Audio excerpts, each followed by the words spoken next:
మహాకాళి, ఉజ్జయిని, మధ్యప్రదేశ్. ఇదే ఒకప్పుడు అవంతి నగరం అనబడేది. ఇది క్షిప్రా నది తీరాన ఉంది.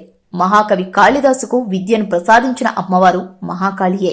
సప్తమోక్షదాయక పట్టణాల్లో ఒకటైన ఉజ్జయిని నగరంలో సతీదేవి పైపెదవి పడిందని దేవి భాగవతం చెబుతోంది. ఆ శక్తి మహంకాళిగా రూపుదాల్చి ఆ నగరాన్ని రక్షిస్తోందని ప్రతీతి. ఈ ఆలయంలో అమ్మవారు మహాలక్ష్మి, మహాసరస్వతుల నడుమ కొలువై ఉంది. పూర్వం ప్రజలను హింసిస్తున్న అంధకాసురుణ్ణి రాక్షసుడితో మహాకాళేశ్వరుడు యుద్ధానికి తలపడ్డాడట. బ్రహ్మదేవుడి వరప్రభావంతో అంధకాసురుడి రక్తం ఎన్ని చుక్కలు నేల చిందితే అంతమంది రాక్షసులు పుట్టుకొస్తున్నారట.